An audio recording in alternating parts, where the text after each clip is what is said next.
இங்க 2 கூட்டணி இருக்கு. நீங்க தனியா வந்து என்ன செய்ய போறீங்கன்னு உங்க மனசுல ஒரு கேள்வி ஒன்று எழலாம். அதுக்கு நான் பதில் சொல்ல வேண்டியது நம்மளுடைய கடமை இல்லையா? ஆனா அதை சொல்றதுக்கு முன்னாடி இங்க ஏற்கனவே இருக்கிற கூட்டணியை பத்தி கொஞ்சம் நீங்க தெரிஞ்சுக்கணும் இல்லையா? இந்த காங்கிரஸ் திமுக கூட்டணி இருக்கே, அதுல காங்கிரஸ் மட்டுமே 5-6 முறைக்கு மேல இங்க ஆட்சியில இருந்தாங்க.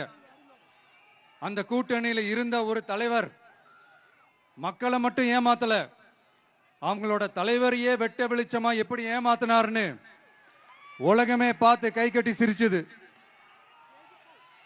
அதுக்கப்புறம் அந்த கட்சி இங்க எந்த நிலைமையில இருக்குன்னு உங்க எல்லாருக்குமே தெரியும். திமுகவும் 2-3 முறைக்கு மேல ஆட்சியில இருந்தாங்க.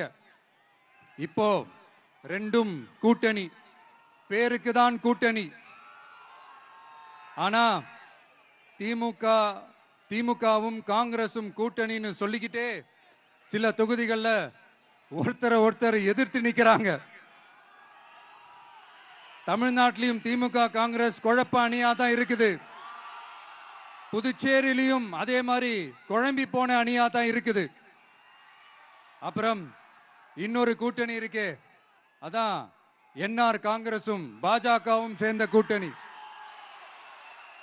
அது சேர்ந்த கூட்டணி எல்லாம் இல்ல, சேர்ந்து இருக்க முடியாம சோர்ந்து போன கூட்டணி. கூட்டணி இருக்குன்னு ஒரு பக்கம், கூட்டணி இல்லைன்னு இன்னொரு பக்கம் தினம் ஒரு நியூஸ் வந்துச்சு. இதுல நம்மளை வச்சு அவங்களா ஒரு அரசியல் நடத்தினாங்க, பார்த்திருப்பீங்க. இங்க இன்னொரு அரசியல் வியாபாரமும் நடக்குது. தமிழ்நாட்டில் எப்படி 2 பேர் சீக்ரெட் அலையன்ஸ் வச்சிருக்காங்களோ, அதே ஃபார்முலா தான் புதுச்சேரியிலையும். நம்மளை பத்தி தப்பா கதை சொன்னாங்கல்ல, இப்ப என்னாச்சு? இப்ப நாம தனியா நிக்கிறப்பவே நாம யார் கூடவும் நேரடியாகவும் மறைமுகமாகவும் ஒட்டி உறவாடவே இல்லைன்னு தெரிஞ்சிருச்சு. நாம அப்படிதாங்க, சும்மா தில்லா கெத்தா கட்ஸா மக்களை நம்பி வா பார்த்துக்கலான்ற கேட்டகரி தான்.